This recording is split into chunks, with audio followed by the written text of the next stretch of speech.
Hello, civilized people. Last night was Tuesday, a very special Tuesday.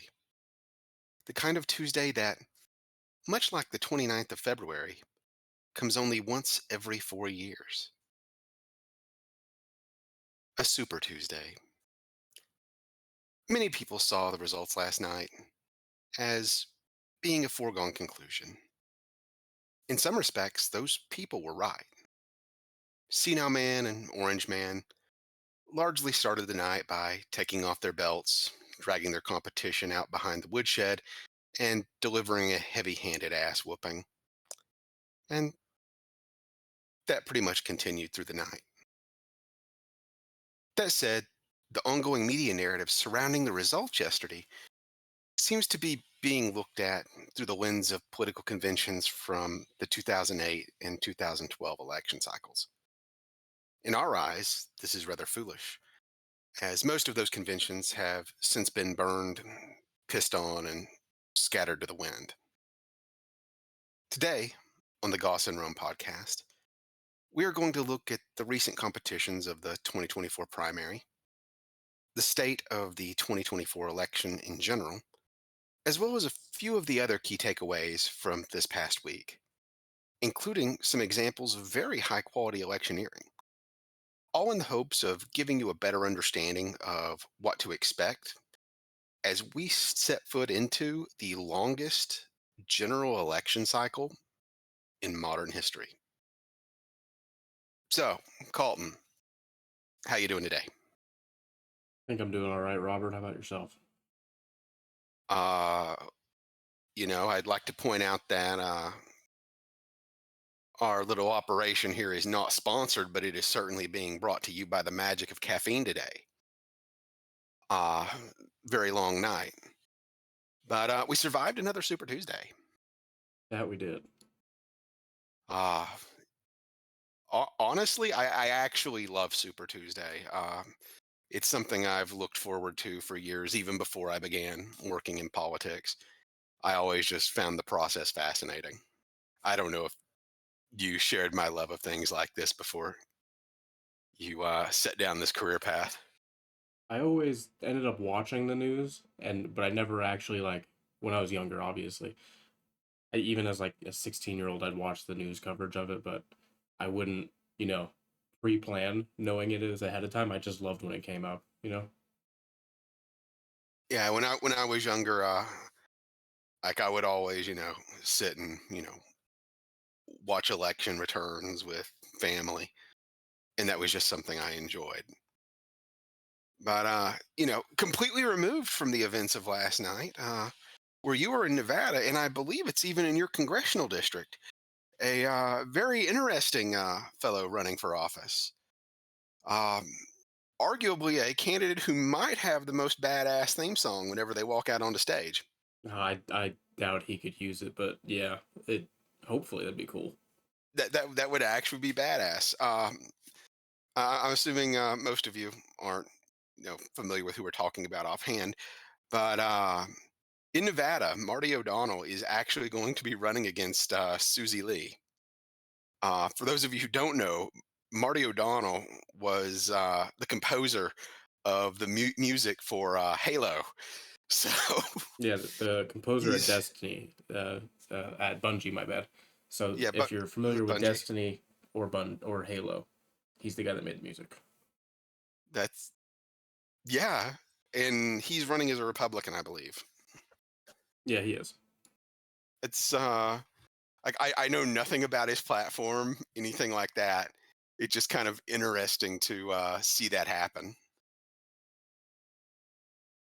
But moving on from that, before we get into the presidential stuff, which everybody's talking about, there are three states that warrant a little bit of discussing just on their own, outside of presidential matters. And the first of those is Texas. Now, Colton, we've both worked in Texas. Um, what what is your opinion of doing political work in Texas? Just go ahead and share that. Well, it is largely a pain in the ass due to all of the different I get like the counties. So I worked in the data side. I didn't work in the what's it called? Like the field work side, right? So You were data, not electioneering. so it was a pain in my rear end. It was awful. So all of the counties are allowed to have different rules and regulations for anything that they can come up with. Um Yeah. so that sucks. Um Yeah, to put this into perspective, a lot of people, whenever you think of elections, you think of, like you have the state election board and everything is largely standardized. In Texas, that's not exactly the case. Each county has a hell of a lot of authority.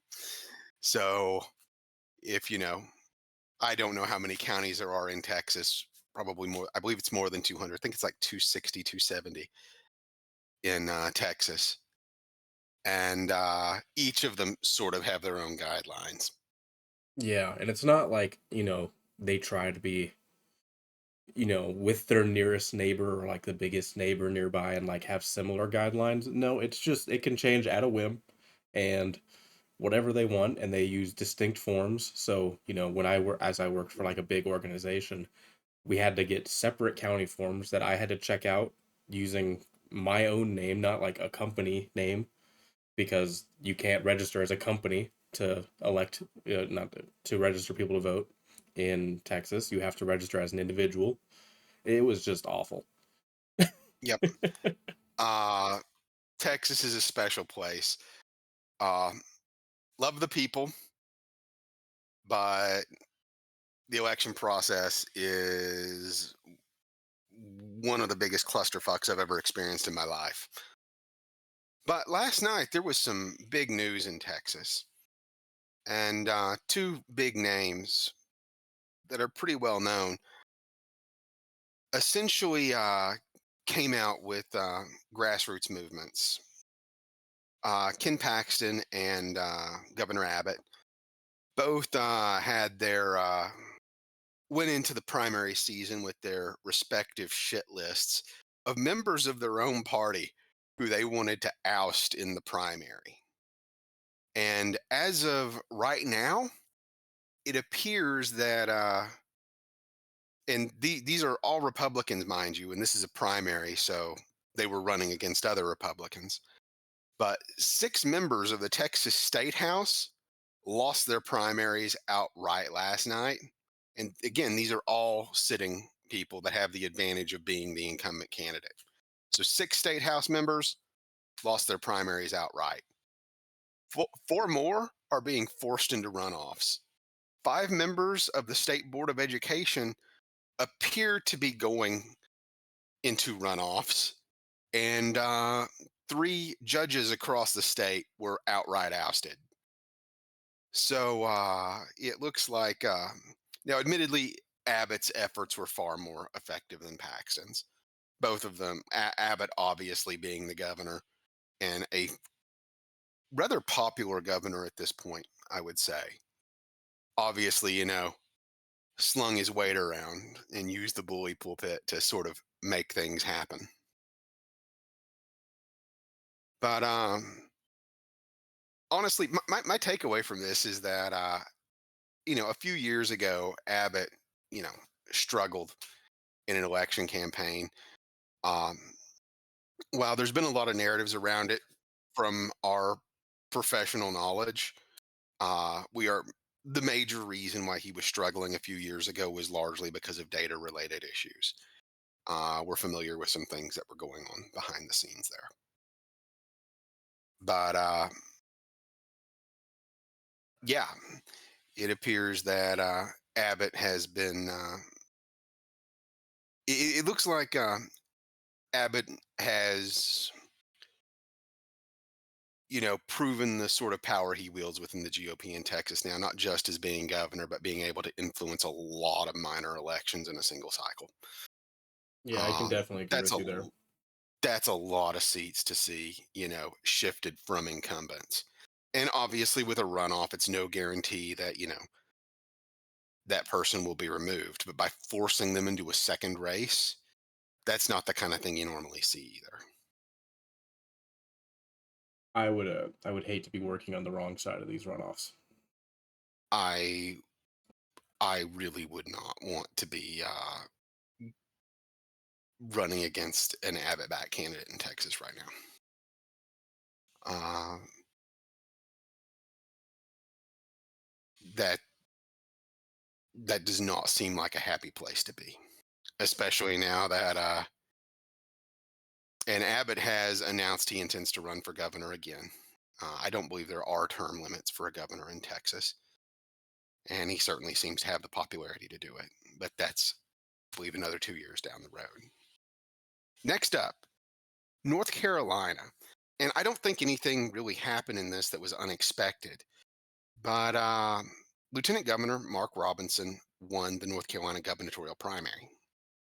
And while we don't have polling on him as of yet, given the polling for Trump in North Carolina, which is up and well outside the margin of error, I think it's safe to assume that current Lieutenant Governor Robinson is the front runner to become governor. And the reason I bring this up is because, first off, he is African American. Second off, he is very much embraced Trump style populism, and he picks fights with the media. He's very outspoken, and because that seems to be the thing that's selling, um, first, he's become a darling of the populist movement, and he seems to have a solid base of African American support. And the only reason I bring this one up is that just to our listeners, I think it might be worth, Republican or Democrat, looking him up because I genuinely expect him to be a name that's around in the 2028 election cycle. If he wins the general, which at this point I would predict that he would,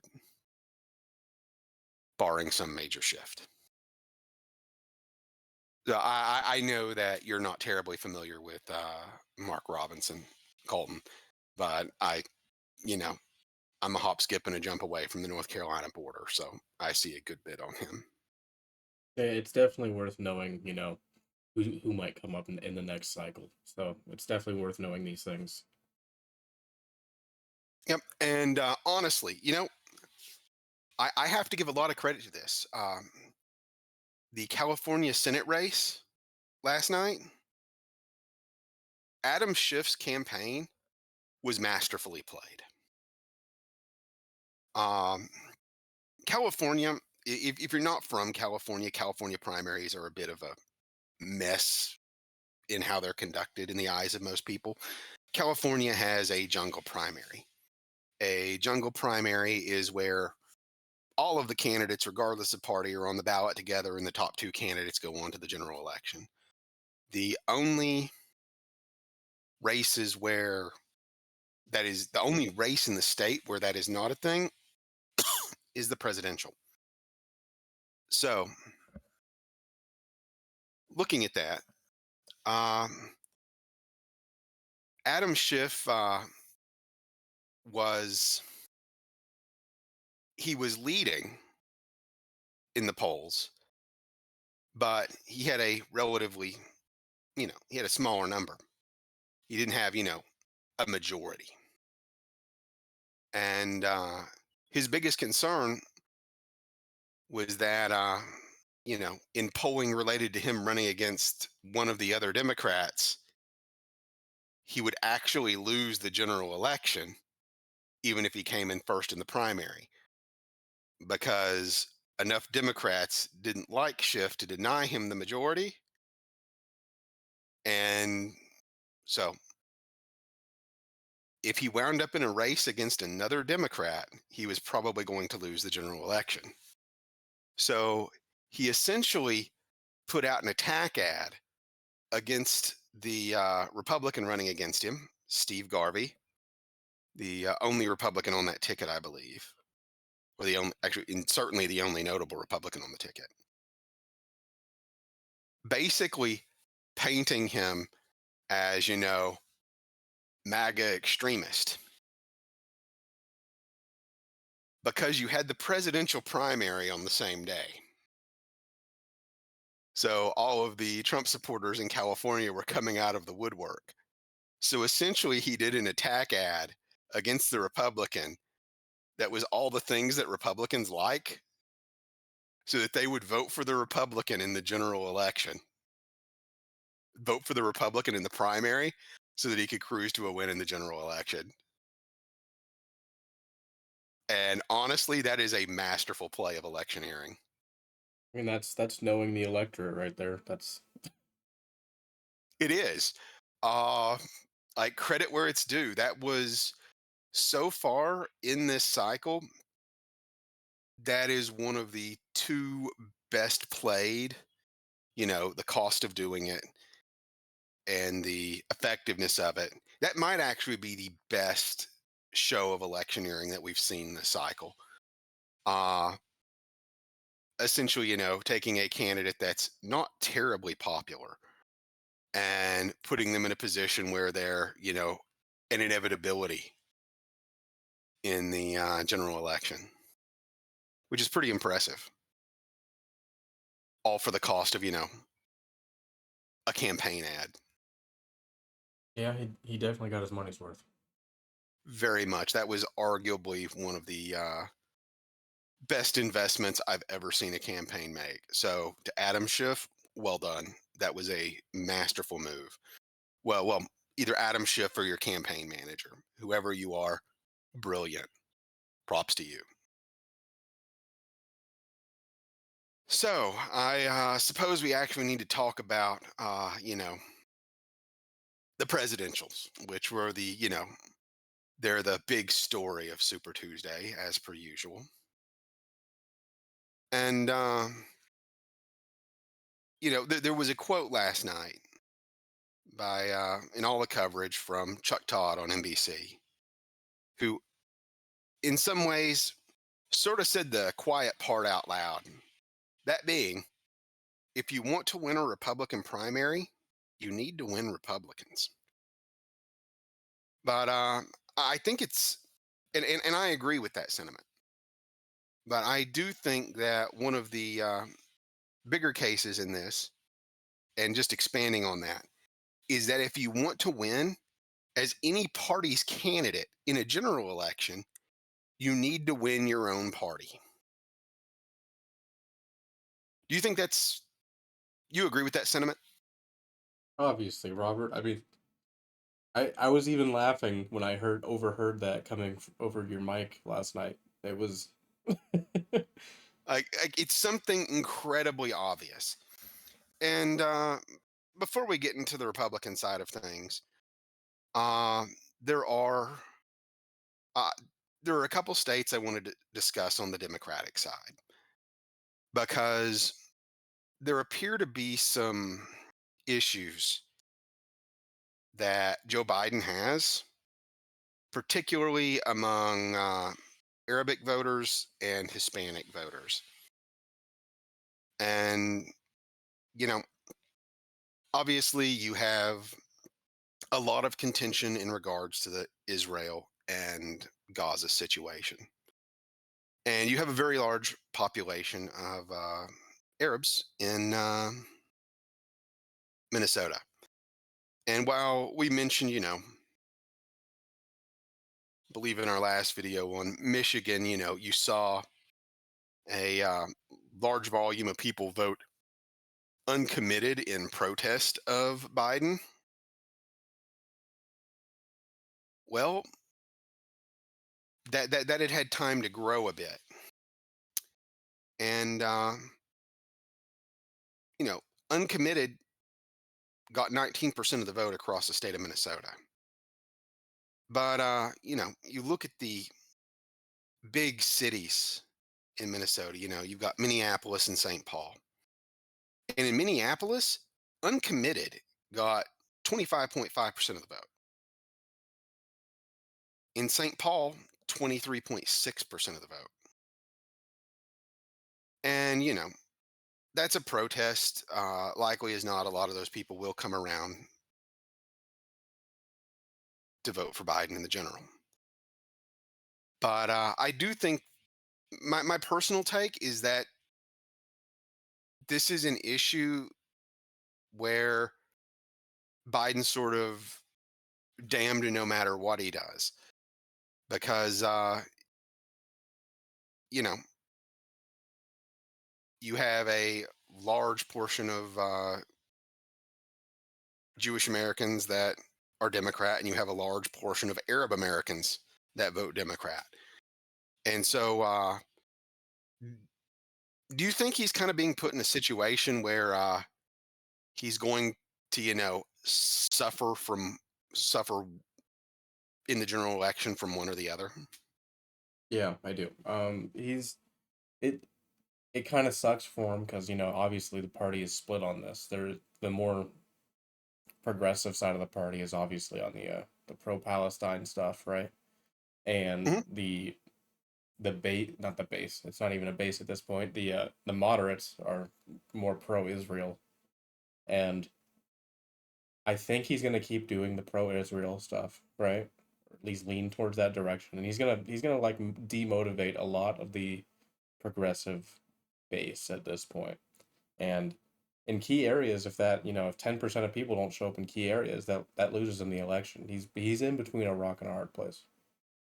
I agree. Um, and this is not a huge portion of the vote, but it, and the reason why, at least personally, I view it as more of a problem for him is that some of the areas that are most absolutely in love with Donald Trump are the Rust Belt. These are you have a big, you know, swathe of people that loved his policies, especially his economic policies, and they fall and worship at the altar of Donald Trump. And you know, these are states where losing some of that could really hurt Biden in the general, especially where right now Trump, at least within polling, which I think we discussed in the last video, with polling has seemed to be fairly accurate this cycle. Excuse me. And honestly, this could be something where Michigan and possibly even Minnesota could, be in play. Minnesota's a bit of a long shot, I admit, but I think it's really going to impact Wisconsin, not Wisconsin, but Michigan. As if Trump can win Michigan just because there's so many similarities, I would expect Trump to win Pennsylvania. What do you think?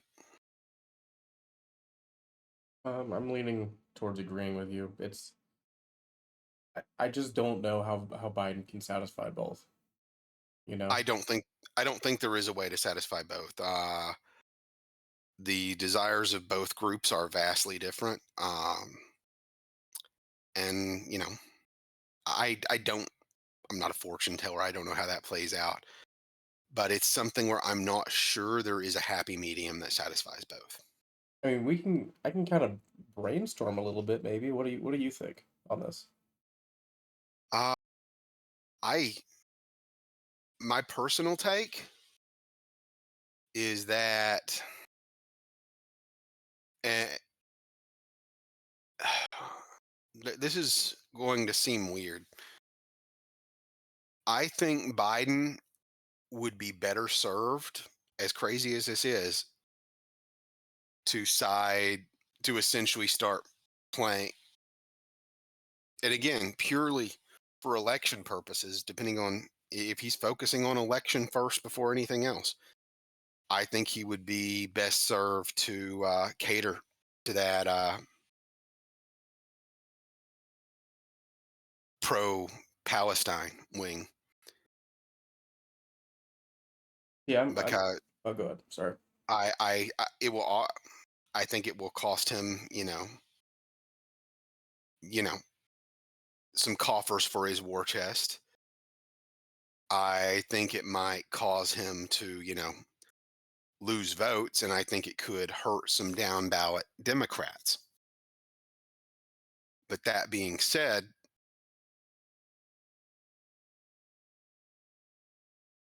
I don't see it impacting enough states to the point where those states would go to Donald Trump.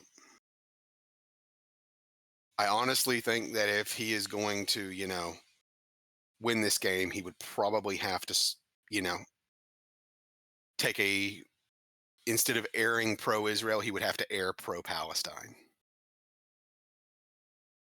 I was Just gonna come because at of, this from the opposite angle. Rather than down ballot, I was thinking about up ballot, so that like congressional races and Senate races in that local areas with a lot of Muslim population, they can work together to have huge rallies, right? And then they can say that they can use Biden's own messaging against them, right?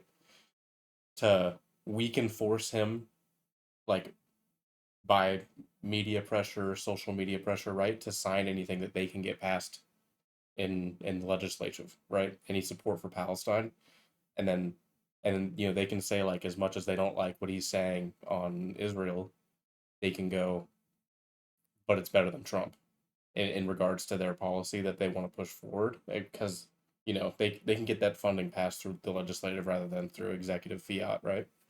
So yeah, I think you can. I think there is room to try and do both, where Biden can try to entice those people that are pro Israel, but the local people there could be persuaded to turn out even harder for congressional and Senate races, and obviously they can the people running can kind of vocalize that, listen, we still need to vote for Biden, like we're all showing up, right?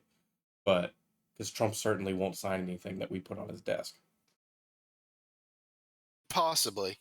The area where I am uncertain with it is that, to my understanding, this sort of revolt against Biden was actually organized by the down ballot candidates.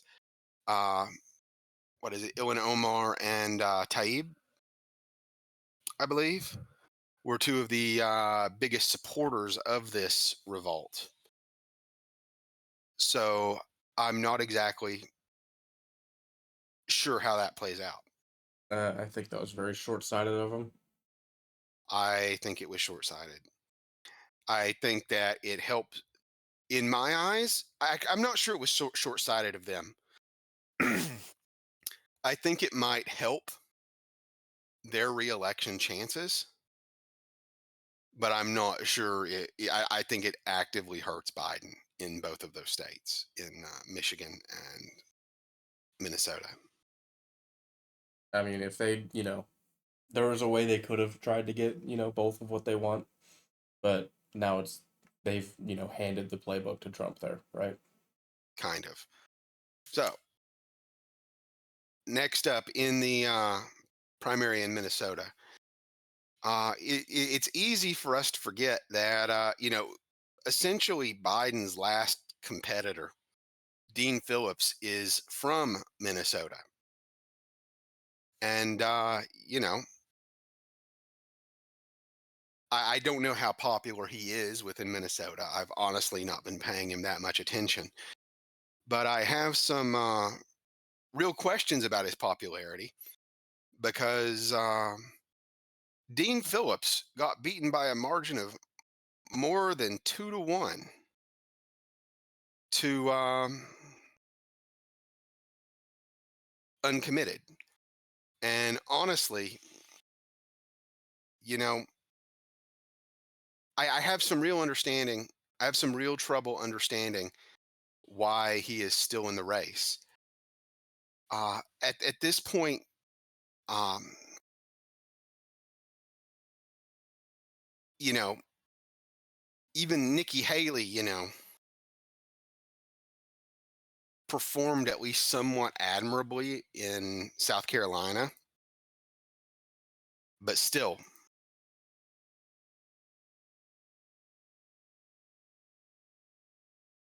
so Do you think he should just go ahead and jump ship, or do you think that he's staying in for some other reason, Colt?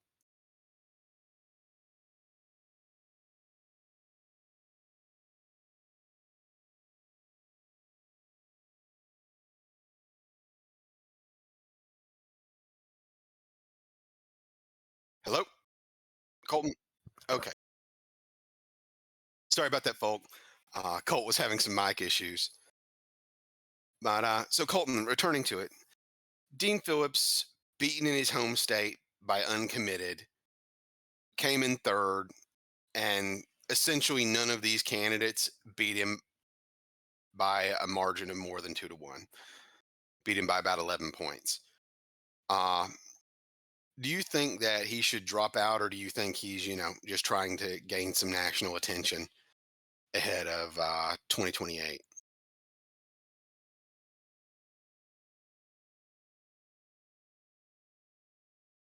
Yeah,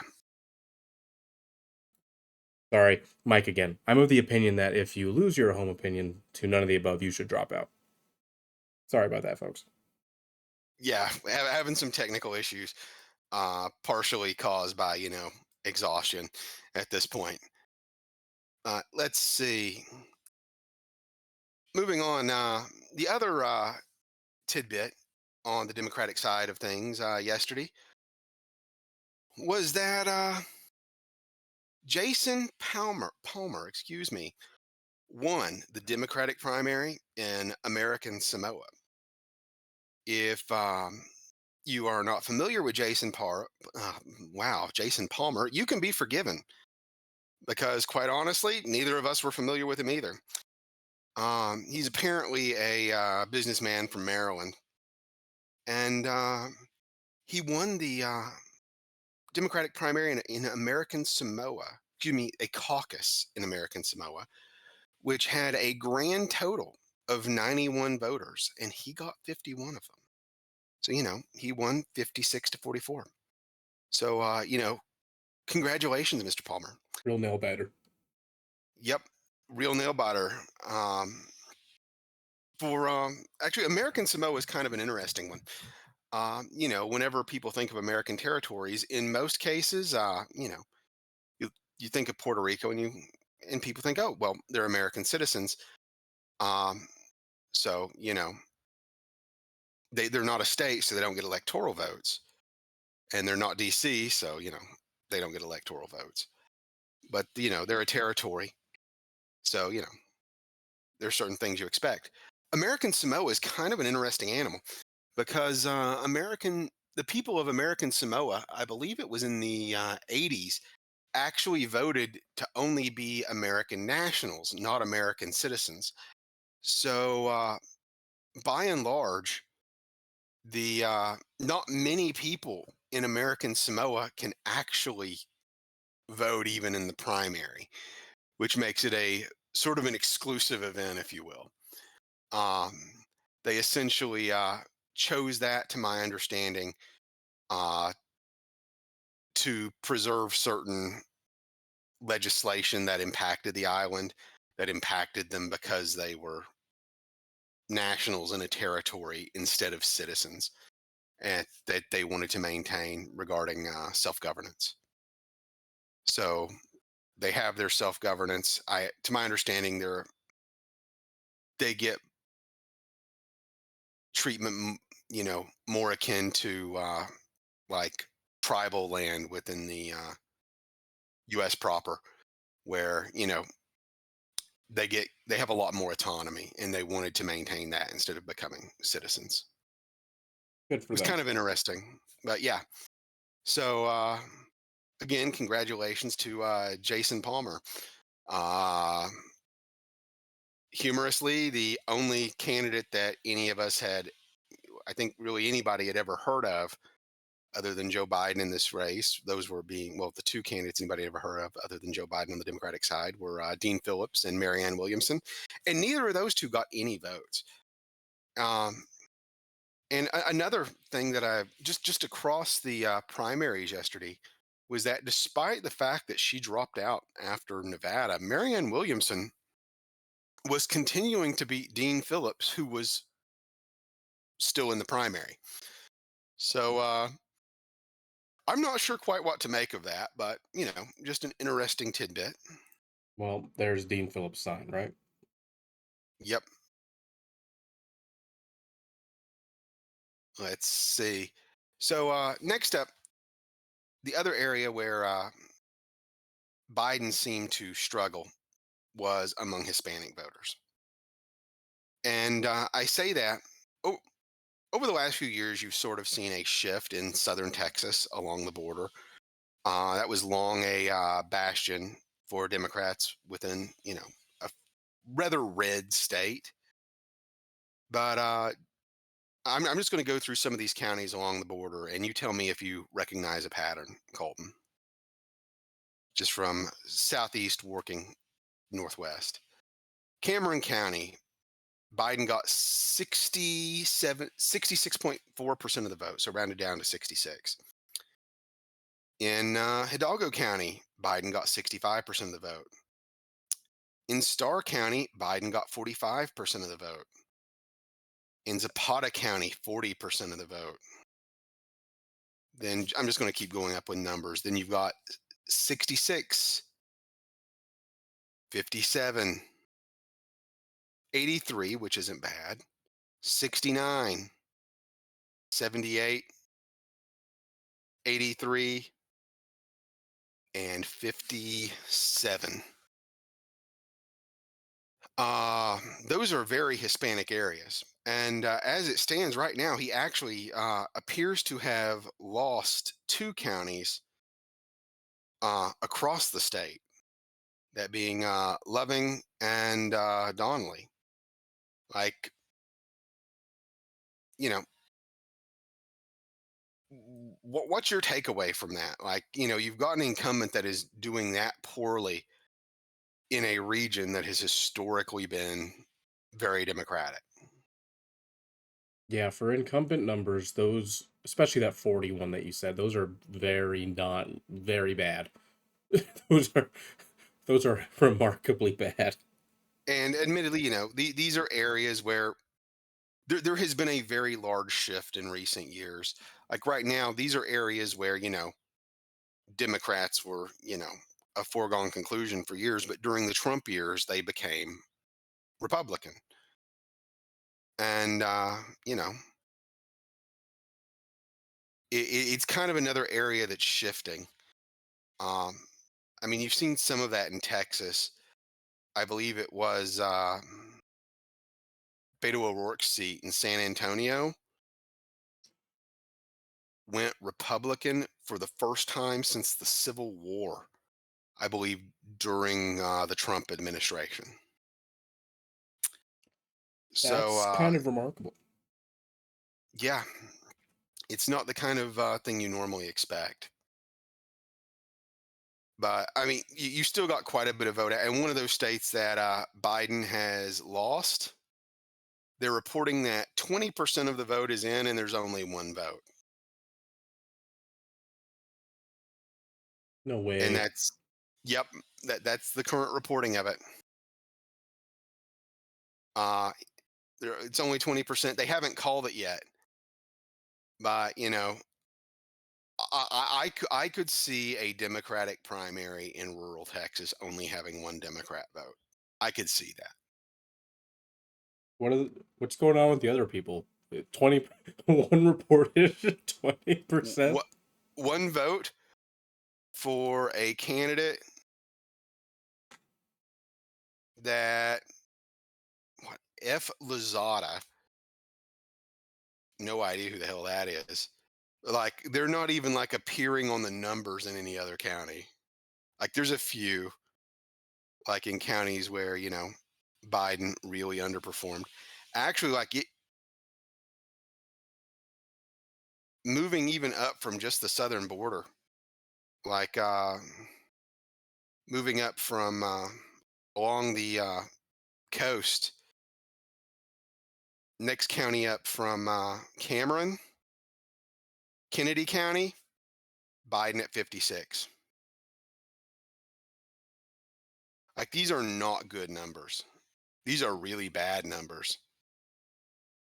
excuse me, Kennedy is 3 up. Willie's the next one up, and he's at 55. Like, that southern area that was, one of the few more rural areas that Democrats were actually still competitive in. That doesn't look very good for Joe Biden. You think those are mostly protest votes, or you think those are actual votes? Uh,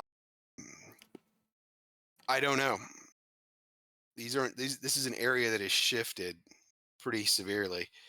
Then I mean, yeah, even going over to the Panhandle, uh, you know, like El Paso, 84%. Yeah, like these are not great numbers for Biden in regard to Hispanic, and I mean, polling has indicated that Hispanics large a large portion of Hispanics seem to be drifting toward Republicans. I mean, Hispanics are, as a voting bloc, very Catholic, and as such are generally fairly, socially conservative. So I'm curious, if because of if that's it, or if it's issues related to immigration, where that's a huge issue in Texas, and I'm not sure which it is. But I do think that this is sort of a sign that a portion of a substantial portion of the Hispanic vote could be in play this cycle, especially given that Miami-Dade flipped red. What do you think? Yeah, I mean, it's something that's been, I guess Republicans have been saying that this trend was going to happen for years, right? And it never really came through. And now it's suddenly here all in like one go. It feels like, right? Kind of feels that way. I don't know, it's interesting. Just for so long, Republicans have been talking about how this is coming, and Hispanics are the real conservatives, and now it's just here all at once. Yeah, I mean, one of the just looking back at what was it? Uh, looking at Nevada, actually, the Lombardo campaign. They really push that. The Spoke with a fellow working for Sisolak's campaign at the time, and they were actually nervous because Lombardo did something revolutionary, which was, put out, an ad highlighting social conservatism in Spanish. It's kind of upsetting that that's the level. That's high level tactics now. Like as of Yep. like the last election cycle. We've said it before and we'll say it again. Welcome to politics, where, if you work for a party, congratulations, you probably failed upwards. So now, I suppose we there's not too much to talk about on the Democratic side. Like, you knew Joe Biden was going to run away with it. I knew Joe Biden was going to run away with it. Basically, everybody knew Joe Biden was going to win. Honestly, I'm not even sure why they held a primary. They didn't really, hold it. Frequently, there's not primaries when you have an incumbent, but you know, for some reason they did. Uh, I'm thinking that this might be. I mean, I'm glad they did, just because it's providing a lot of insights. But I think it's something where it might backfire from having done it, because it's firing people up against your eventual candidate. Yeah, I would have Now, thought that the Democrats would have just not wanted to talk about the state of anything. currently, yeah, there's not a lot of good news. I mean, there's a lot of good numbers, but those good numbers are, not really being felt by the American people. So the numbers are promising, but until there's a shift there, in what people are feeling, then I don't know. That doesn't bode very well. But moving along, on to the Republican side of things. And Colton, you didn't think it would happen, and I'll admit I didn't think it would happen. No, But Nikki Haley has dropped out of the race. let's give a round of applause for Nikki Haley. Truly. Honestly, there. I mean, at the end of this, actually, we'll get to it earlier, I guess. But you know, there is some credit to go to Nikki Haley in the electioneering side of things. Um, anyway, Nikki Haley dropped out. She's not endorsed Trump, and basically her stance was Trump needs to reach out to these people that voted for me and do not want him. Trump's response: Nikki Haley got trounced last night in record setting fashion, despite the fact that Democrats, for some reasons unknown, are allowed to vote in Vermont and various other Republican primaries. Much of her money came from radical left Democrats, as did many of their voters. Almost 50%, according to the polls. At this point, I hope she stays in the race and fights it out until the end. Mm. Not exactly the most conciliatory, not exactly trying to reconcile there, but he actually brought up something that, it's the quiet part that people haven't really been saying out loud, which is that there have been a staggering number of people that voted for Biden, cross over and vote for Haley, and then in exit polling essentially claim that they intend to vote for Biden even if Haley wins. It's weird. It used to be talked about as like a boogeyman of open primaries, right? That this is why we had close primaries, and it wasn't that big of a deal. You know what I'm saying? Yeah, Now that's a substantial amount of people that crossed over and did that this election cycle. yeah, and what's staggering is that while in Trump's post he cited 50%, I have seen numbers that indicate that it is actually upwards of 85%. Again, That, this used to be a boogeyman. It yeah, and you know, and in some cases, these are, you know, like people who identify as Republicans, but they haven't voted Republican in years, or they'll identify as Democrat, but they haven't voted for Democrats in years. I've known this is more frequent on the Democratic side, I think, among union workers, where they identify as Democrat, but you've got a ton of them that always vote Republican. They identify Democrat because essentially the union tells them to be Democrats. So but there are a few things I saw talked about last night that just there's one in particular that just did not make any sense, and it is the comparison of Nikki Haley to Bernie Sanders, what? and how yeah, and how Nikki Haley was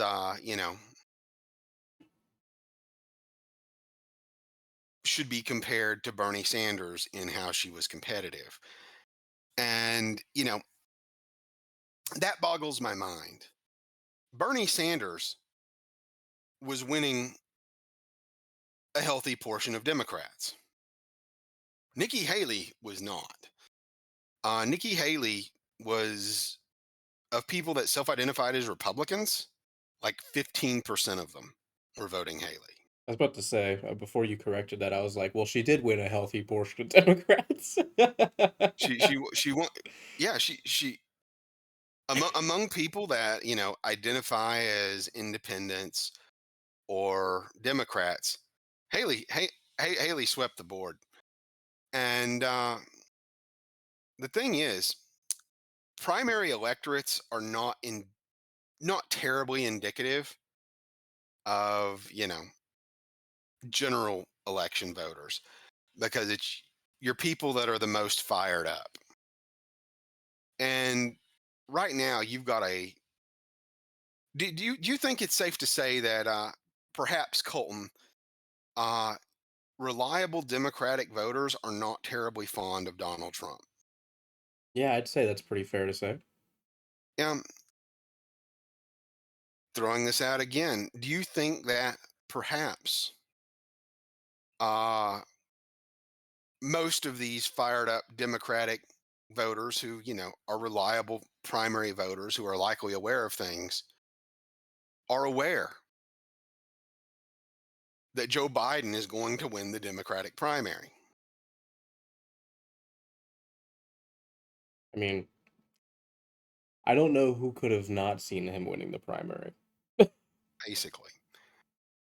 The only candidate I think that could have ever given him a shot was RFK. Yeah. But moving from that, if a candidate does not like Trump and knows that the Democratic primary is a foregone conclusion, you kind of, I mean, there's a direction they're going to go. So I mean, they have an outlet to voice their distaste against Trump in an election and in a voting contest that actually matters. So I do think that that was the case. I got a question for you regarding this, Robert. Yep. So, I would say since about maybe the 1920s or 30s, this has been the most partisan Republican primary. You think that's accurate? Mm, I'm To not sure if partisan is the right word, but factionalized. Y- I was what do saying you mean in by regard partisan? to voters, not the people running. What do you mean? I'm not entirely sure what you're going for. Like the amount of people that crossed over that weren't Republicans that voted in that. I'm not going to say that because there was substantial evidence that a lot of Democrats actually crossed over to vote for Trump in 2016 because they didn't think he had a chance. Is it as solid evidence as what you were talking about now with Haley? Uh, there was some exit polling that showed it back in 2016. Hmm. So I guess in some way, the Democratic Party created him, and now they're trying to kill him. Sounds like something the Democrats would do. Sounds like something any politician would do. True. Nothing more permanent than a temporary problem. Yep. But yeah, I mean, but the comparison of Nikki to Bernie Sanders, I found is silly. Bernie Sanders was, I don't think there was ever a real chance of him beating Hillary. No. That said, he was a legitimate thorn in Hillary's side. And whether Uh, whether you agreed with him or not, he did pretty much start a movement that he did. like you cannot say that about Nikki Haley at all. Yep. And yeah, she didn't. Now, I do have to give Haley some credit here. Getting people to cross parties to vote for you is very, very hard. Uh, I have played that game, and I'll not to toot my own horn, but I have won that game in the elections, well, among the campaigns that I have run, and it is a pain in the ass. And the scale that she did it is very impressive. I don't think it's ever really going to be a winning strategy nationwide, Uh-uh. but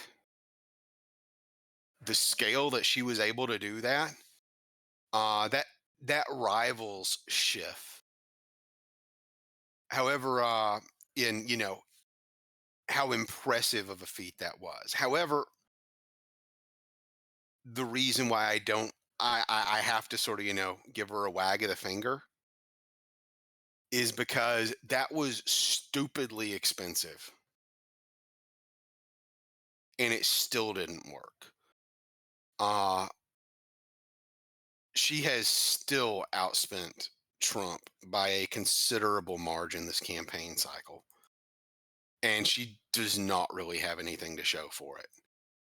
Like, yeah, I, so on one hand, it was, she did something impressive, but at what cost?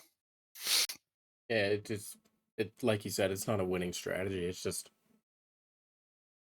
some Yeah, amount of political flexing for no reason, but it's not really flexing. It's just spending all that money. kind of. And I mean, to the credit of what Trump said, a lot of her donors are Democrats. Her donors are basically, are she has a large number of Democrats that are openly pro Biden and just staunchly anti Trump. And then she also has, the country club Republicans, which, they've long been a bastion and they're essentially the donor class of the GOP. And they have, in a lot of ways, become homeless. They're not a huge group, but they're a very influential group because of how much money they can throw at things. And I think that I think what a lot of media talking on this don't really realize, or and just is just from personal experience and speaking with voters. But I don't think that the country club Republican group are all that relevant anymore. Um, they're certainly not part of the Obama coalition, and the Trump coalition heavily centers upon that he essentially sacrificed the country club Republicans and traded them in for independent blue collar ancestral Democrat union guys. And that's a much bigger block of votes. And that's why, the Rust Belt is in play. And I mean, what do the what do those country club Republicans do now? It's I think they're gonna try to buy themselves into one of the coalitions, one of the other side. I think that's what their play is. I think they're kind of waiting for the groups to settle more, so not not everything's still in play, right? And they'll see which groups they align with more, maybe next cycle, and they'll try to buy their way into that group next cycle. What do you think? Uh, I think there will be some attempts, but I do think at this point the populist wing of the Republican Party is ascendant, probably with the Libertarians in second place among them, followed by the classic conservative Republican like a Haley, where I mean it seems like a long time in the making, but that conservative wing, they they they pissed off the libertarians with how Ron Paul was handled. They did not like that. And a lot of them have moved into the Trump camp pretty solidly. So, yeah, I I'm not sure where they go. They're an influential bloc to be sure, but I don't think there's a snowball's chance that the Democrats will welcome them. I mean, they've got a lot of corporate donors. A lot of the they get a lot of money from the banking industry, pharmaceutical, medical. that field, and that's that's far more than what the country club Republicans can put together. So I'm not sure if they even will find a place in either party. I think they might try to buy it. They might be able to essentially buy a seat at the table among the Republicans. But a lot of their pet issues, I think that those are going to be set aside. I think they're going to have to, decline for some time now. Yeah, I don't think it's permanent, but I think it's going to be probably a decade. And I mhm. think reemerging is going to be a very expensive undertaking. It's And it's it's definitely gonna be a thing of compromise for them of how much they want to be heard versus how much they can be heard, right? yeah, because even Lord, in states, well, we'll get to the specifics of the states, but in a lot of states where, country club Republicans, had influence, you're looking at Haley getting, a negligible percent of the vote if you account for, how many Democrats actually crossed over to vote for her. So let's get into the numbers on last night a bit. I'm actually going to backtrack somewhat uh, to touch on Michigan, from which we covered the primary of that in our last episode. But like I said then, Michigan also had a caucus, and ultimately, both of them had, differing numbers of delegates they were giving out. But in the Michigan caucus, Haley got 2% of the vote. And ultimately, of the state's 55 delegates, Trump got 51 of them. She didn't get any delegates from the caucus. Um, yeah. So whenever it's, all Republicans, Haley did not do well there. When it's all, more accurately, it's all very enthusiastic Republicans, Haley didn't do well there. I don't think that's any shock, do you? No, not really. I mean, that's pretty much that's sweeping it, right? Essentially, like Kind of. you can't run a campaign off of crumbs. You can't. And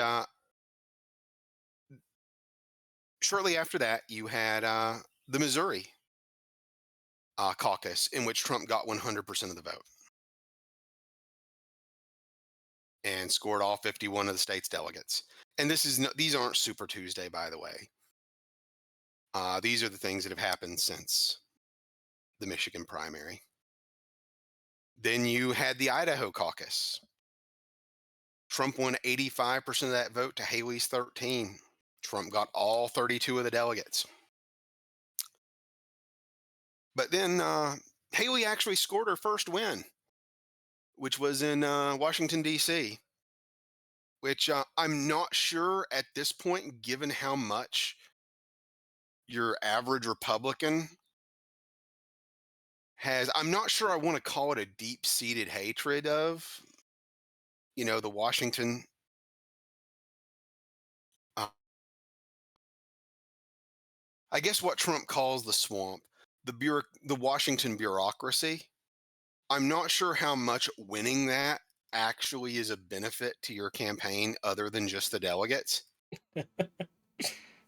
But Haley won that by 30% and got all 19 delegates from DC. Yeah, I'll go ahead and join you. Echo that. That's a negative pockmark on your on your campaign. It's like winning DC as a Republican right now is not a good thing.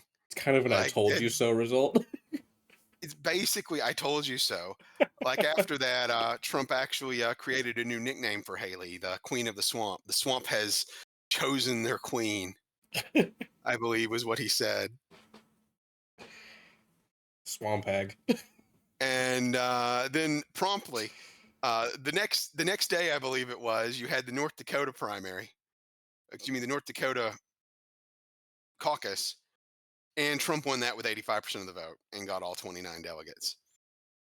Haley got 14%. But you know, so leading up to Super Tuesday, Haley got, 19 delegates, whereas Trump got better than 150. Well, she got 23 delegates, and Trump got north of 150. Yeah, actually 161. But delegates. Who needs delegates if you're winning a primary? It's all about media optics, really. Yeah, definitely. Media optics and siphoning off your campaign. Yes. But That's the real goal. then we got to Super Tuesday, and sweet baby Jesus, Alabama, Trump wins it, 183%. As of the last time I looked, Trump had gotten 41 of the state's delegates. There are 9 still outstanding that I believe are awarded by congressional districts, and he's probably going to sweep all of those. Next, we get to Alaska, which has a caucus. Trump got 88% of the vote. Haley got 12. Trump, as of now, 23 of the 29 delegates have been called. But I think it's safe to say Trump, I don't believe they are proportional. I believe they are by congressional district. And it looks like the remaining of the 23, he's gotten 23. There are 6 remaining. And it looks like he's probably going to get all of those. Next up, we get to Arkansas, where our boy Asa Hutchinson came in third, Colton. Despite not being in the race, he came in third. Who keeps summoning him? I don't What know. kind of spell are people putting in their basements to summon him? Where? Who's doing that? I don't know. Give me a second. I want to see how many votes he wound up getting. Asa Hutchinson got almost 3% of the vote in Arkansas, excuse me. Please tell me that's He less than 1,000. he got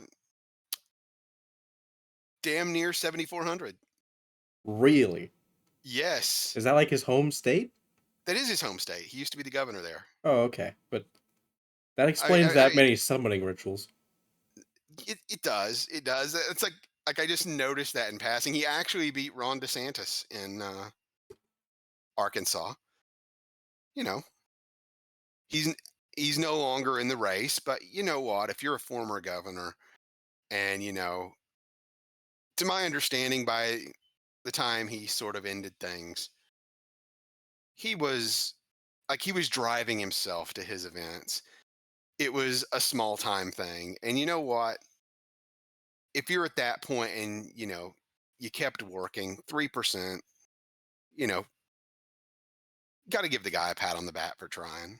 I mean, it must be easier to commute down there with all the summoning circles. It must be.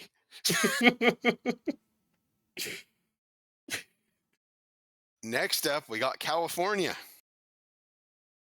Trump got 75% of the vote to that Haley's 21, and that oh, being a winner take all state, Trump got all 169 of the delegates. that is not. I know, like, obviously Trump won that, right? But that is not the result Haley wanted out of California. California for presidentials is actually a closed primary. Even So still, like, that was Cal, one of her Cal, bank states, right? no, no, no, no, no, no. She never stood a chance there. The states that she was really looking at, to my understanding, were Utah, Virginia, Vermont, and Massachusetts, which we'll get to shortly. But California, Trump won it pretty handily. And that was just the last time I saw it. That number has probably gone up a bit for Trump since then. Next up, Colorado, where Trump was, determined to be he was actually going to be on the ballot there the day ahead of the primary. And this isn't again another one of those states where you would see crossover vote. and Trump got 63 to Haley's 33 there. There are three, as the last time I looked, there are three delegates that still haven't been called, but Trump got 22 and Haley got 12. And to my understanding, Haley actually spent time campaigning in Colorado and, had a game there, whereas Trump did not. Maine was another state that, you know, really saw Haley, that Haley was hoping for. Uh, Maine has sort of trended away from, the populist movement a lot. I I think it's safe to say that Susan Collins is not a Trump Republican. No. In the same way, actually, I'll touch on Murkowski in Alaska later on. But yeah, Susan Collins, not a Trump Republican, but Trump has essentially turned the Northern Congressional District into a reliable Republican electoral vote. So he's very popular in that northern area. And even then, 71% to 26% for Haley, and he swept all the delegates in the state. Next up, Massachusetts, another state that Haley was, really gunning toward. And I want to add some context to Massachusetts. The the Mass GOP is an absolute shambles, or it was within the last year. The Massachusetts GOP sort of went into a civil war about whether they wanted to be Mitt Romney Republicans or whether they wanted to be Trump Republicans, to the point where in 2018, I don't think the party actually helped any Republican candidates that were running because they couldn't actually get a consensus among people to help them. They couldn't actually get over like the 50% threshold to help them or not and provide that support in internal voting. So, in a state where that was in a lot of ways, it would have been the state where it was a closed primary that Haley could have, cut in a bit and might have cut off Trump. She only got 36, which, again, it's winner take all. So Trump got all the delegates anyway. Next up in Minnesota, Trump got 69%. Haley got 29. Uh, there's still one delegate outstanding there as the last time I checked. Trump got 26, Haley got 12. And what's sort of impressive in this, Colton, is that Biden won 70%, won with 70% of the vote in Minnesota, and Trump got 69. Whereas, Trump actually had a meaningful competitor that was, spending money to compete against him. It's important for people to realize that, money really influences elections, and Trump is certainly being outspent and has been outspent in the primary. And even then, the protest within Minnesota on the Democratic side actually saw him with roughly the same percentage as Biden.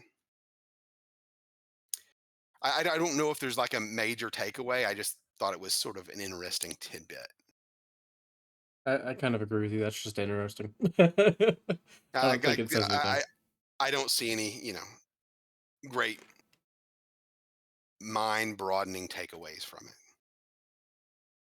Next up, North Carolina, which is currently a state where Trump is, according to current polling, Trump is beating Biden there by something like 8 to 10 points.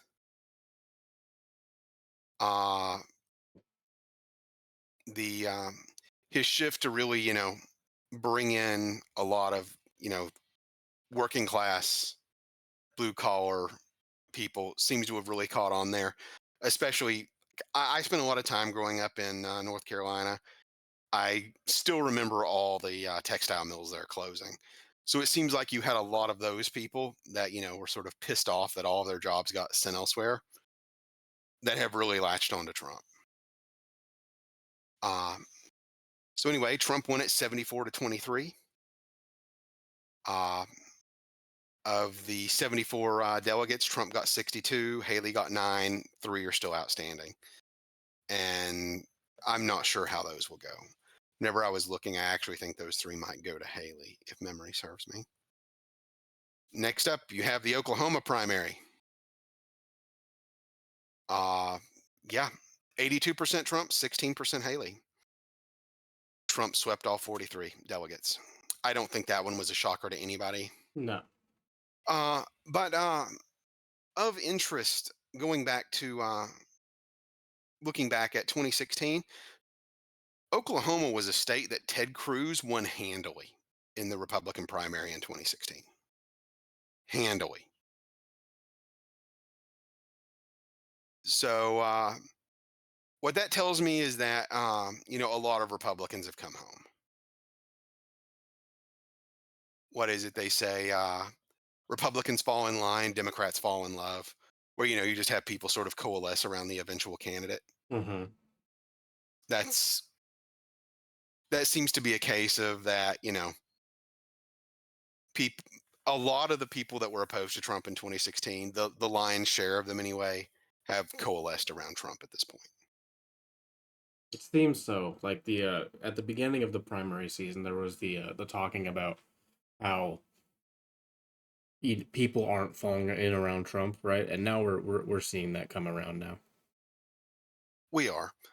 I don't think it was ever in question. And I No, mean, well, even though we're talking about, the undecided vote for Biden, it's safe to say 90% of those people are going to vote for Biden in the general. I don't want to imply anything else. Uh People that affiliate with a party generally coalesce around the candidate because they affiliate with that party for a reason. And even though, Trump has changed a lot of stances of the Republican Party,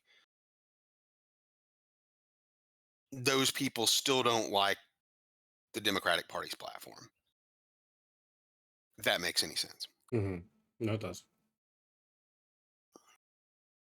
Next up, Tennessee. My beloved home state. Tennessee went for Trump with 78%. Haley picked up 20. That 20% was largely isolated to the Nashville area, as I saw it. I actually believe she won Nashville, which go figure. And Tennessee is an open primary. We don't have party registration here. But anyway, Tennessee is essentially winner take all. And so Trump got 55 of the 58 delegates, 3 still outstanding. Those might go to Haley.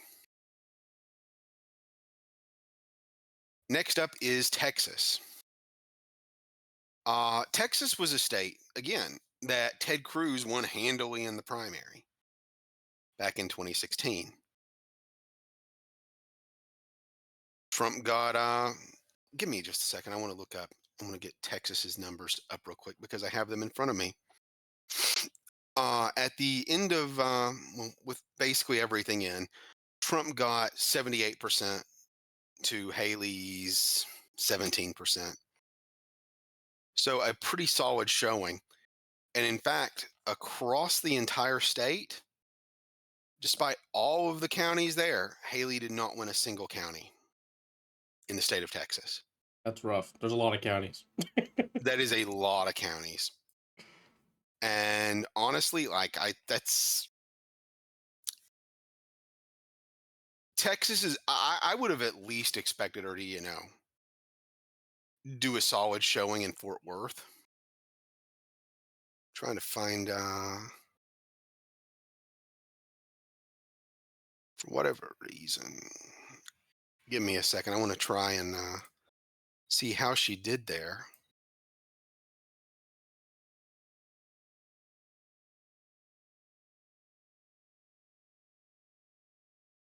let's see, in Dallas, she got, 29%.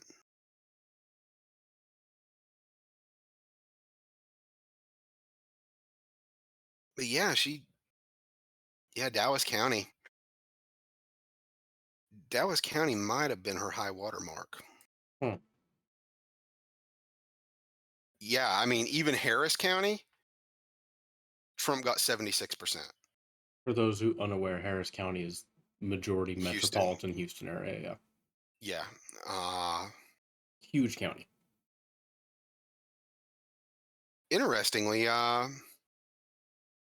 the shares are pretty similar between Galveston and Harris, which is kind of interesting because Galveston is actually, sort of a Republican stronghold, whereas Harris is, being metropolitan, overwhelmingly Democrat. But still, um, I would have expected a better showing there from Haley, and that did not pan out. Hmm. That did not pan out at all. Um, Moving on to Utah, which was a state where Haley actually performed really well there. Utah was a caucus, and I don't think it's a secret to anybody that among the traditional Republican groups that, well, I want to preface this. One of the surest, whenever people, whenever you're looking at elections, people are frequently broken down by demographic. And there is, if you're going with like a one word description, there is one word that if a person has that, like if a person identifies as this, they are more likely to vote Republican than anybody else. Colton, do you remember what that is? I'm gonna go with Mormon. That is accurate.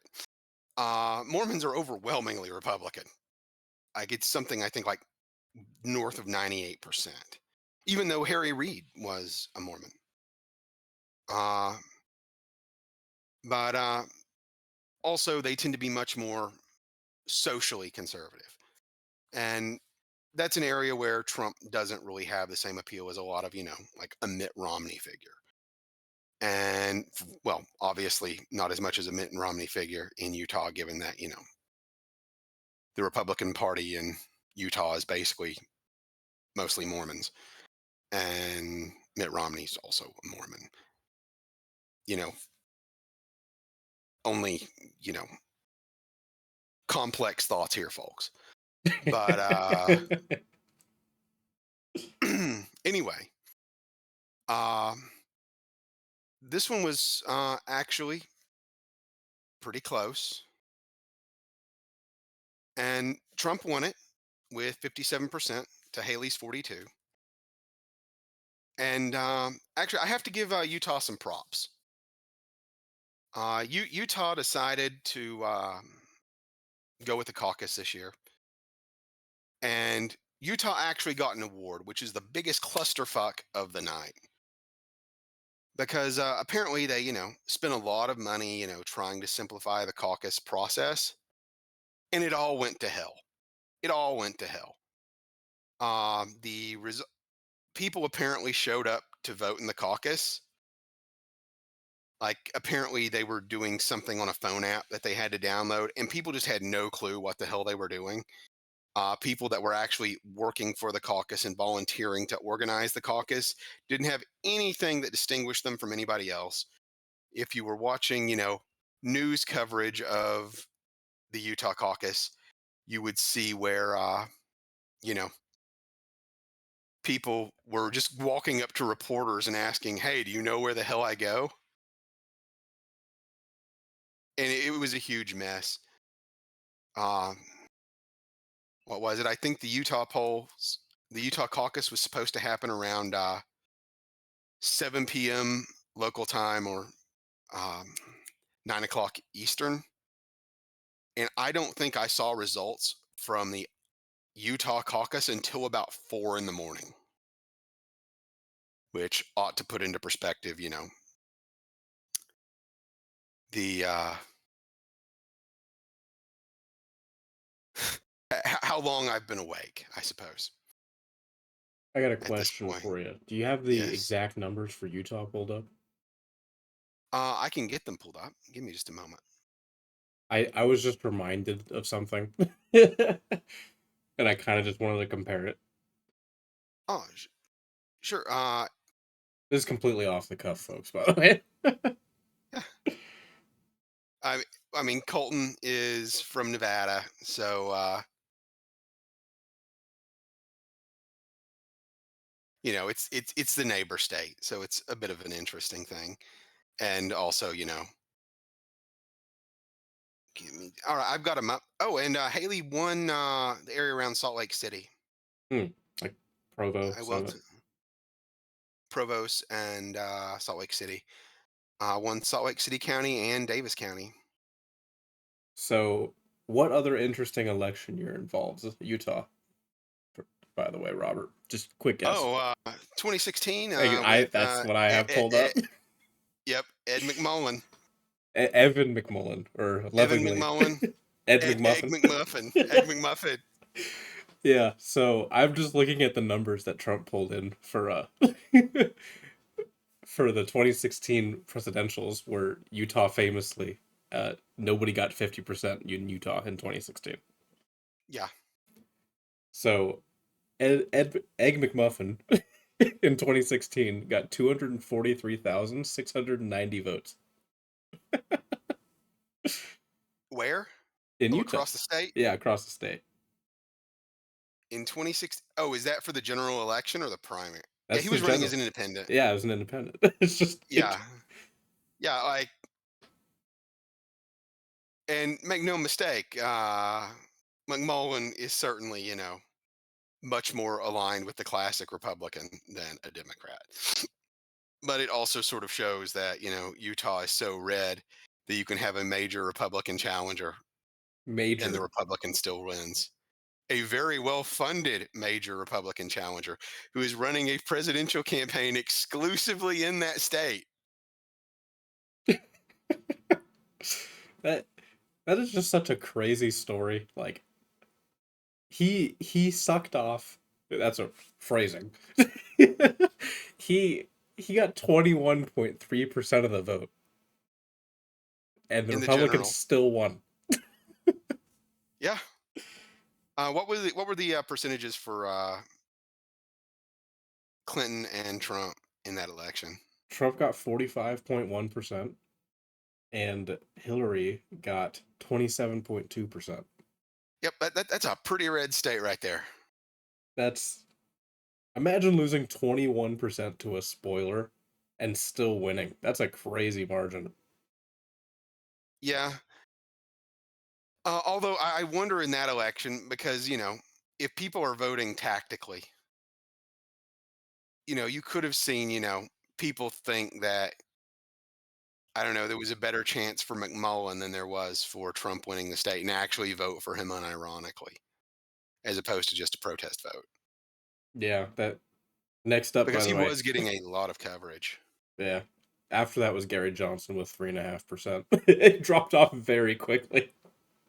Yeah, you know, I really can't give Gary Johnson enough credit. It was always humorous because in the 2016 campaign, the Libertarians actually put together a ticket that had more executive level experience than either the Democrats or the Republicans. It was really impressive, and that's not something you see often. So, Gary, I'm sure you're still out there, breaking your leg and climbing Mount Everest anyway, or competing in strongman competitions, and presumably getting stoned because you're Gary Johnson and you don't give a damn. Certainly Truly, doesn't give a damn about Aleppo. surely doesn't give a damn about Aleppo. What's Aleppo? I always got a kick of the fact that the media made a like acted like that was a huge deal when even right now I am pretty confident that if you just give somebody a map without the nations marked in the U.S., your average American probably would not be able to point out where Ukraine is. And Oh, somehow, like, people were supposed to know about Aleppo. I don't even think But people that, could that was what accurately point out Germany. I mean. I'm surprised they can point out the U.S. We've dealt with the voting public, and we have come to appreciate the fact that the best argument against democracy is a conversation with the average voter. So, you know, it's just one of those things we've seen over the years. All Anyway, right. that was the Go- throwback to 2016 election. Oh yeah, Utah. So Vermont, where Nikki Haley won, with kind of a caveat in there. Uh-oh. Nikki Haley won Vermont. It was one of the states where she thought she could win. It was the only one of the states she thought she could win where she actually did. With I guess it's Utah probably being the closest otherwise. But she won. Uh, she got 49% of the vote to Trump's 46. And now there's still a little bit of the vote out in Vermont, and it has 17 delegates. Right now, where she is going to win, she is guaranteed 9 of those delegates. But in Vermont, if nobody clears 50%, it's not winner take all. And as it so happens, right now she is sitting at 49.9% of the vote, which means that given current percentages, Trump would get 8 of those delegates, meaning that Trump spent no money in Vermont.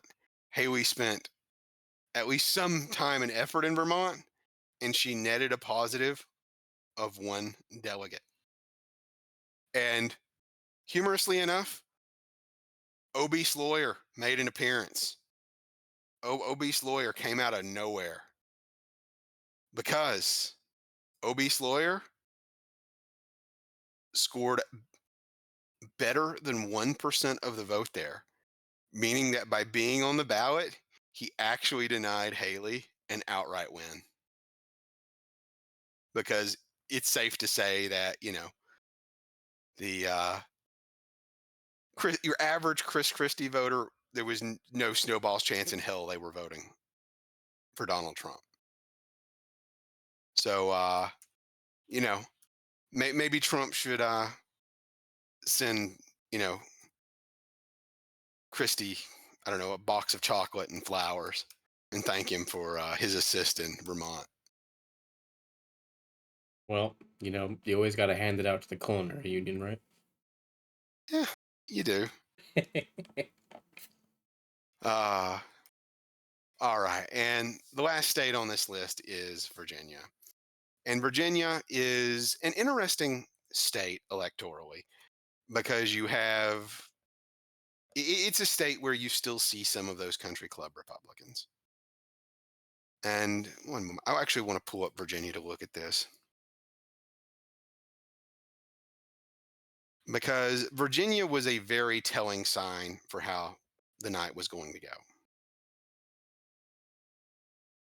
There are a few counties that, it was one of the first states of the night. It was one of the first to report reliable results. So I had a good bit of time to look over this as it came in. And there were essentially, 3 counties I was looking at as these results came in that, if Haley was going to be competitive, you know, these would be sort of bellwethers of that. The first one of those is obviously Fairfax County. It's the population center of Virginia. It's right on the border of DC, meaning it's an area where, Haley should really perform well. And admittedly, she performed very well there. She got 57% of the vote and Trump only got 40. So, that that was a solid win for her.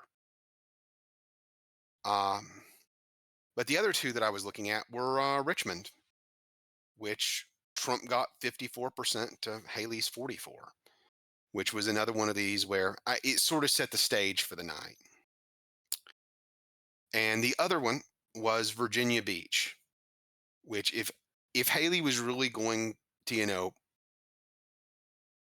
if Haley was really going to perform well among Republicans, this was going to be sort of the area where she would probably do it. And she got 33%. And yeah, so at the end of it, Haley obviously lost. As it stands right now, with essentially all the vote counted, Trump got 63%, Haley got 35, and she actually did win Albemarle County, but that's one of the counties where there's still a good bit of vote outstanding, and so like, they're only at like 80% reporting, but still, that I think that was the bellwether for the night. I think in a lot of ways that for the foreseeable future, for anyone who actually just enjoys following politics, the uh, the Virginia primary is a really, really useful tool. Just because it has the full spectrum, it has the slice of DC. Um, it's a state where you have a slightly higher uh, percentage of Republicans who are college educated. It is at the same point in time, you've got, most of the southern and western portions of the state that are Trump country. So, there's a lot you can read from Virginia. And what I find as a bit telling, though, is that, even in some of the areas around Fairfax County, Trump dominated Haley. So that the Fairfax County thing just seems to be a continuation of her win in DC, if I'm being honest. But yeah, I've always really viewed the Virginia primary as something kind of special ever since Trump sort of rose to prominence, just because it sort of gives a full spectrum analysis of a lot of these wings of the various parties that define things. So let's see. Did you have any other notable takeaways from the state primaries themselves, Colton? No, you've pretty much covered everything. But yes. So going back to it, uh, the one thing that, I'm just going to throw this out there. I did this with the 85%, which was the first number, which was a number that I saw regarding the number of crossover people from, that were Democrats or reliable Democrats among Haley's voters that voted for her. And there are some states where this is not really relevant. In Utah, it was not Republican, it was not Democrats crossing over. He Trump has a long-standing issues among Mormons because he's, not socially conservative enough. Hmm. Um, Virginia is another case where, you actually have a lot of those country club Republicans. And Maine is another state where, again, they never fully jumped aboard the Trump train, if you will. But if you look at, some of these primaries and you remove, that roughly 85% from Haley, these are staggering wins. Even if you remove 50% from Haley, these are staggering wins. Like with the 85%, Trump is winning all of these states with, 90, roughly 90 or more percent of the vote. which, and even if you remove 50, he's over 80. So I think you're looking at something where, you know, what's that called? I've got a call coming in. Give me just a minute. Yep. Sorry about that, folks. As we've sort of mentioned before, we work in politics. So the day after Super Tuesday, well, after a lot of elections, I tend to be flooded with phone calls, and they don't really care about my schedule very much. Mm-hmm. Turns out that's just Yeah. the state of things whenever you work for elected officials. But they care much more about their own time than mine. But Relatable. yeah, if you if you account for the crossover in this, then I think you're very much. I think Trump's statement about the Trump party, that the not the Tr- well Trump party, the Republican Party being fairly well unified is not entirely inaccurate. The evangelical, the traditional, conservative wing that Haley was largely representative of within the Republican Party itself, sort of had your country club Republicans and your evangelicals. And Trump is dominating among evangelicals, and the country club Republicans aren't really a huge number. Uh, he's seems to have largely won over the libertarians. He certainly, won over your, you know, average Joe Republican that's just generally Republican. So yeah, I think it's safe to say that at this point the Republican Party is not as disjointed as a lot of the media would claim. What do you think, Colt? Yeah, I mean, that seems to be the consensus, right? That at least looking at the numbers wise, anything coming from the media on that, I think is they're trying to sway easily swayed people. I honestly think a lot of it is trying to. Well, let's be candid. You've got the news is sensationalist because sensationalism is what sells. Excitement sells, and if you don't have a problem, you need to create one so that it's a news story. And I think that that's largely the case here. I don't Mm-hmm. really see, that being a problem. By and large, among, Republicans and among Democrats, they generally come home to their candidate in the end. Uh, of the two, both Democrats and Republicans, I see Joe Biden having quite a few issues with progressives, which are probably, I think you're seeing, a situation where progressives and Democrats, well, your typical liberal Democrats versus progressive Democrats, are at odds with each other regarding the, Gaza situation. And that's going to be a hard one to navigate. The,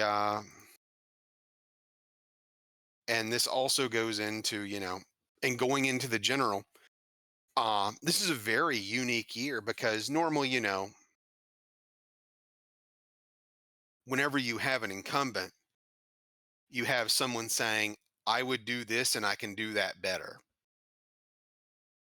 It's I think it's only happened one time before, really, where you have a candidate that can say, "Oh, this is what I did the last time I was in office as the president." So this is going to I unlike while a lot of people are saying there will be a really dirty campaign, and certainly it will be. I don't think that's in question. I do think that this is a campaign where candidates can essentially run on and compare accomplishments Mm-hmm. because they both held the same position. Um, And I'm not sure how that plays out. Right now, like it or not, given that polling has proved, reasonably accurate, it looks like Trump's the front runner. And given the polls, it doesn't look like, while I don't really understand it at this point, um, for whenever you look at a lot of maps that are thrown out, uh, like whenever they color states in blue or red, they usually put them in different shades, with the darker being, More likely. reliable, Yeah. and then likely, and then lean if it's close. Right now, North Carolina and Georgia aren't leaning anywhere. They're likely Trump. Florida isn't leaning anywhere. It's likely Trump. And, you know, the Rust Belt seems to be where this election's going to come down to. There can be a case for, Nevada, Arizona. I mean, I've seen people um, hypothesizing that Clark County, so Las Vegas, would actually go red this election cycle. I'm not sure if I would bet money on that, but you have started to see a shift rightward in the state of Nevada. Arizona, current polling does give Trump an edge. And I think a lot of that one will come down to how well does Biden navigate the immigration issue.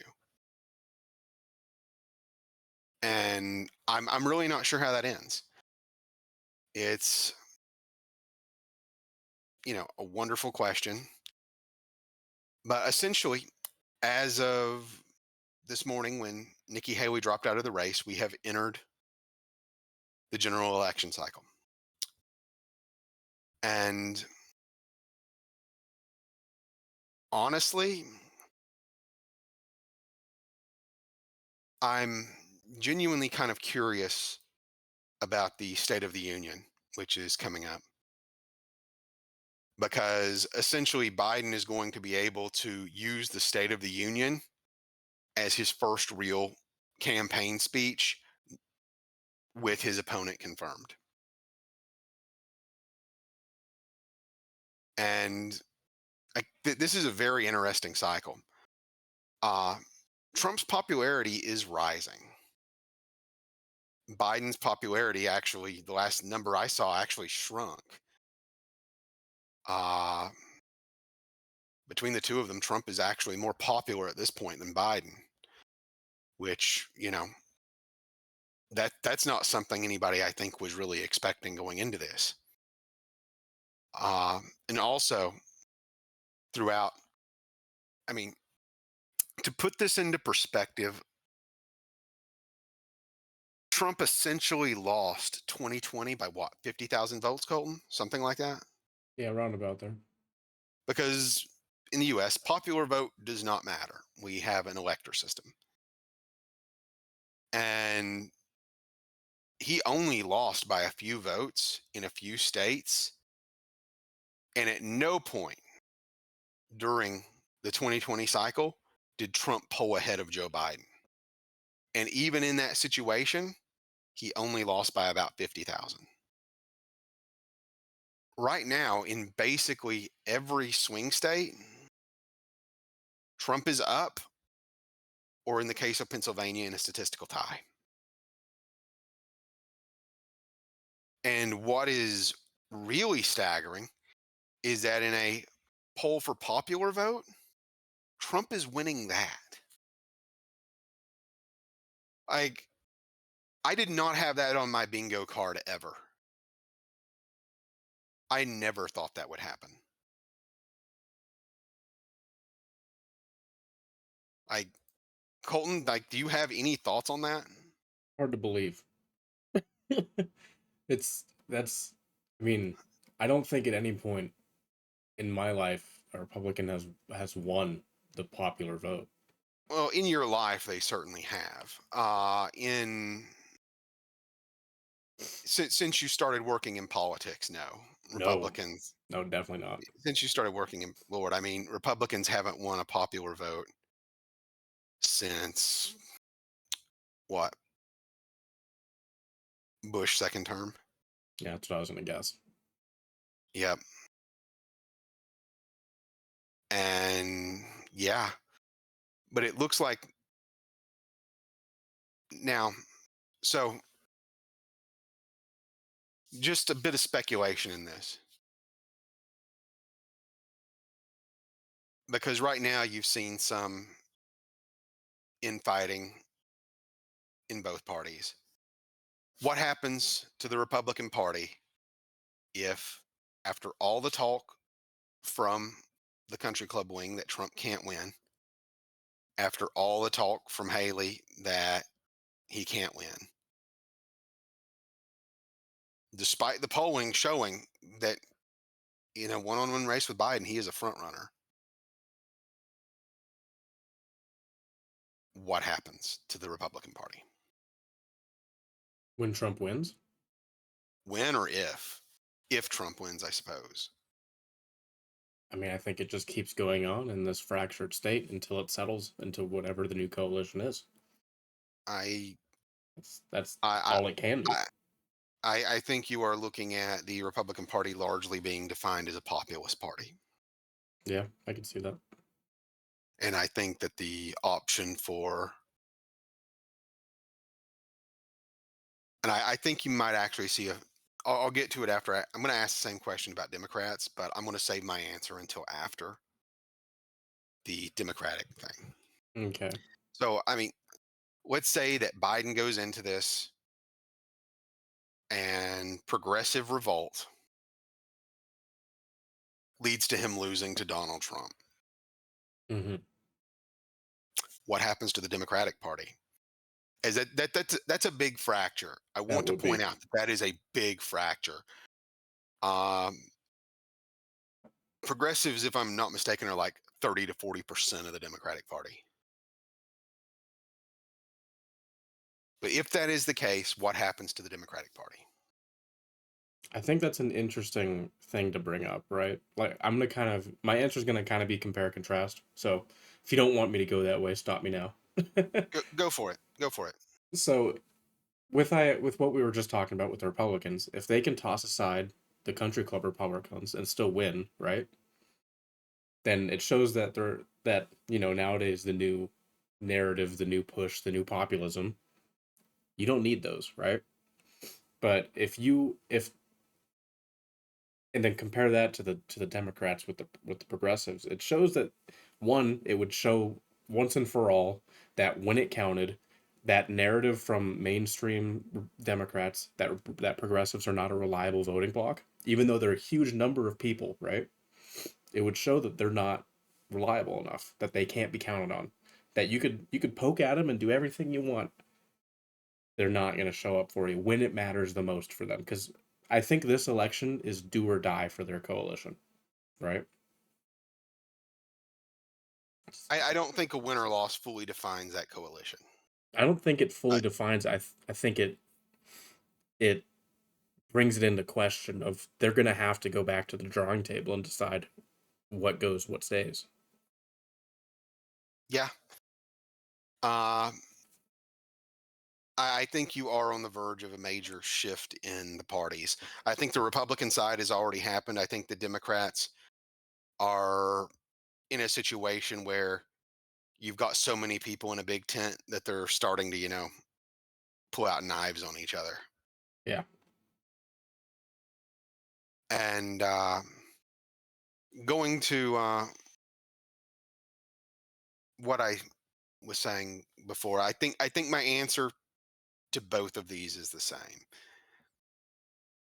I think you would look at a situation where essentially the progressives would co-opt the Democratic Party.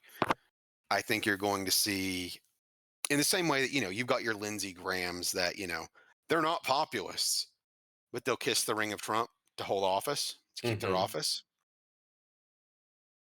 I think you could see, a charismatic figure within the Democratic Party emerge to sort of lead the progressives to their promised land, if you will, and, essentially hijack the Democratic Party because we have seen that reliably in a lot of big cities. I mean, it is what really cannot be overstated in American politics in general is that probably half of the elected offices, maybe even more than that, of elected offices in the US begin and end with a Republican primary just because of how many counties Republicans win in general elections. Because they all have their local governments, and the overwhelming majority of those are Republicans, at least with, small counties. Like, for example, you look at somewhere, like I'll throw out Tennessee. Okay, you've got Knoxville, Nashville, and Memphis. And in those counties, all of the officials, you're going to see a huge number of Democrats, and there's going to be some competitive seats within that. But once you get outside of those urban areas and you're out in, good old boy country, elections begin and end with the Republican primary. It's essentially a single party state outside of that. And you see that everywhere, even in blue states. Once you're outside of the urban centers, nobody's voting Democrat. There's not enough of them to actually win an election. So, given that, the progressives, all of most of their strength comes from those urban areas and it's very centralized, I think they're in a better position to take the Democratic Party than the liberal Democrats are. And so I think you might actually see,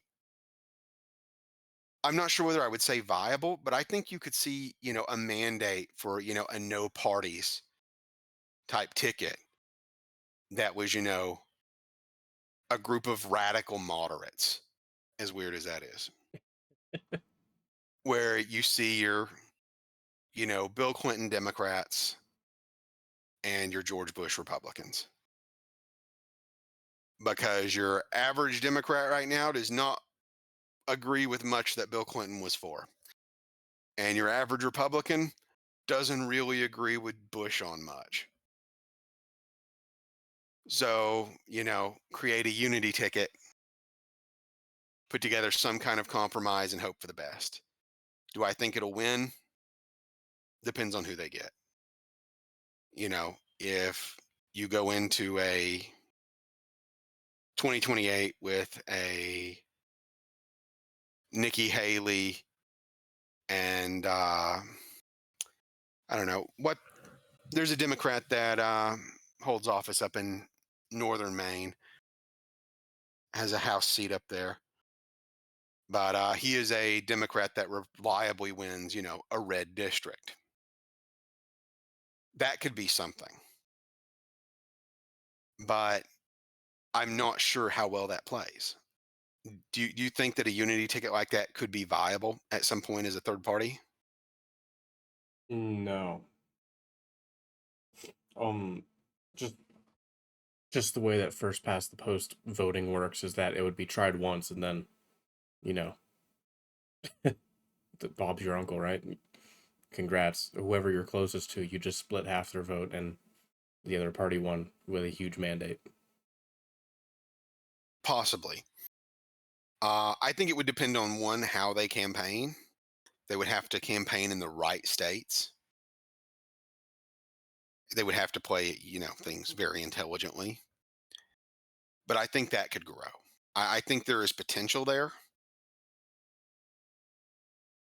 And I'm not sure I would see it on, a presidential campaign, but I could possibly see that for, House and Senate. I could see it there, but I don't see a path to the presidency for them. They No. just got to choose the right districts. The thing is, like with it, is that if you do it wrong, if you mess up, right, you're handing a landslide win to the people that you're most ideologically opposed to. Well, provided they situate themselves, like if you've got a compromise between your uh Clinton Democrats, Bill Clinton, not Hillary Clinton, Bill Clinton Democrats, and George Bush Republicans. They're like there is about as much difference between what that could would coalesce around between progressives and the populists.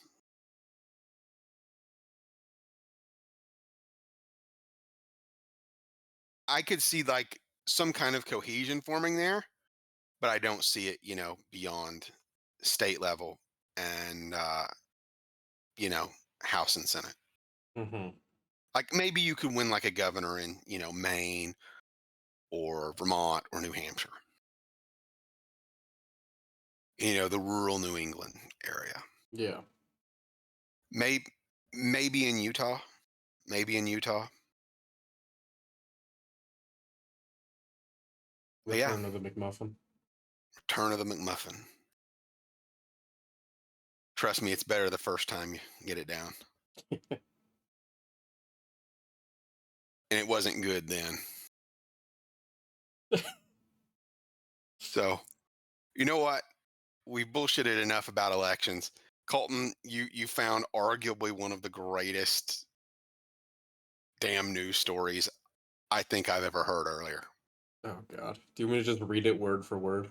Please do. Just read it word for word, and I'm just going to sit back and mute myself so I don't cackle like a son of a bitch. Okay. Uh This is on MSN, and it is sourced from the Daily Mail. Take that how you will. But male Spanish soldiers are self-identifying as women to get better army digs. Quote, but only a handful are bothering to change their names. On parentheses. That's the title. Here's the article. Male Spanish soldiers are self-identifying as women to get better army digs, an investigation has found. A new self ID law introduced by Spain's government in 2022 has made it easier to formally change genders. Introduced at the same time, benefits for women were increased in the military forces. A total of 41 men have since formally transitioned to become women in the Spanish territory of, I'm going to butcher this, uh, Quetta, North Africa, while only 4 of those individuals bothered to change their names, the Telegraph reported. Most of the newly registered women are employed by the military or the police, according to the newspaper, El Español. Army Corporal Roberto Perdigones, who registered as female in the past 12 months, reportedly now earns a better salary and lives in nicer accommodations. And here's a quote from him. The article literally says him. Don't get angry at me. The article says that. On the outside, I feel like a heterosexual man, but on the inside, I am a lesbian, and it is the latter that counts, he said. This is why I made the change to become a woman. Corporal Perdigonis said positive discrimination encouraged individuals to become a woman.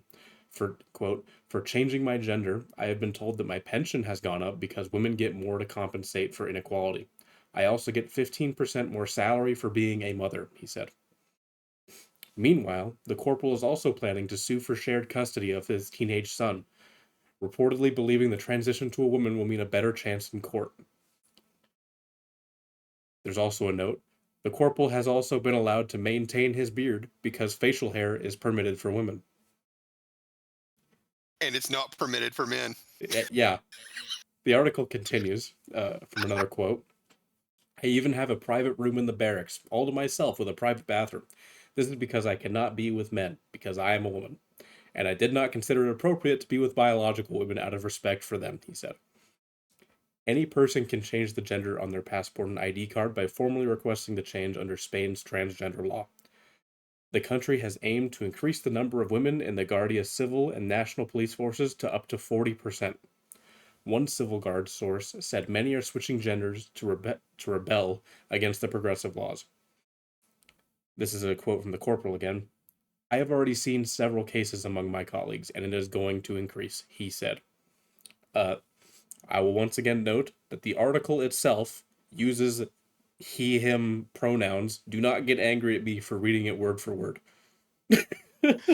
If when you when you started quoting that before this, I damn near pissed myself. I was laughing so hard. But oh well. What the So hell is going on? They want a 40% women army. It says that. What? for a pay raise. I, yeah. Just Ah well. oh man. All right. Well, I believe we've said enough at this point. So for you poor bastards that have listened to us this far, thank you for doing so. We hope you've learned something. At least that was our intent. And we look forward to entertaining you in our next episode. Thank you very much for listening. Have a good one, folks. Yep. Take care.